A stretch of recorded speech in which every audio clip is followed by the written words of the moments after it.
Ada 3 lah, senang. Husain, Azifah.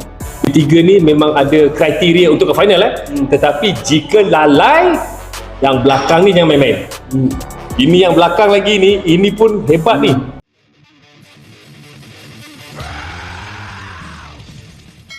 Cik B, Husain dan Azifah mempunyai kriteria untuk ke final.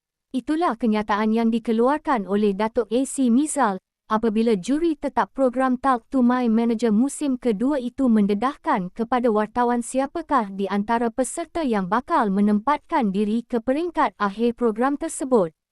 Menerusi video yang dimuat naik di akaun TikTok bernama Lifestyle itu, Datuk AC Mizal turut mengingatkan kepada ketiga-tiga nama tersebut supaya tidak lalai kerana di belakang mereka juga tidak kurang hebatnya, seperti Amara yang menunjukkan peningkatan mendadak pada minggu ke-7 yang lalu.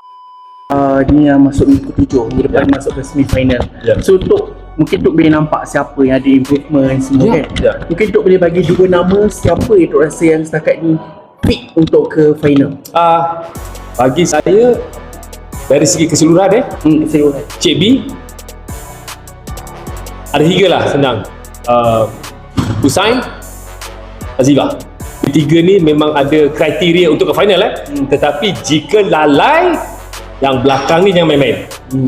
Ini yang belakang lagi ni, ini pun hebat ni. Sebab pemarkahan. Saya kata diorang sebab diorang dah lakukan yang terbaik sebelum ini, tapi macam Cik B still growing. Lepas kita nampak Husain dah mula berubah, dah mula berani. Azifah berjaga-jaga, tapi contohnya macam Amara, Kim boleh nampak dah ada sedikit perubahan. Tapi yang bagi saya hari ni, I was very impressed dengan sebab saya pun seorang rapper. Bukan senang nak buat benda dua. Paling banyak improve atau apa? Paling banyak improve bagi saya lah. Ini yang cerita persembahan je cerita daripada segi, sebab dia orang kanak-kanak dan memang kita ni dalam Cakap Satu Manager ni, social medianya memang hebat komen-komen yang diberikan. Amara, for me, untuk dia mengambil effort untuk menghafal lagu Eminem itu dah satu masalah besar.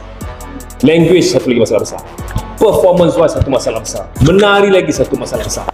So benda ni kita tengok, kita bukan nak tengok orang boleh buat Ferrari ke apa, kita nak tengok macam mana dia dengan dancers. Maksud kita nampak dia ada rehearsal dengan dancers, dia ada rehearsal dengan band. So for me that is very very important yang kita untuk judge persembahan. So Amara is improving lah. Dia dah mula nampak siapa diri dia.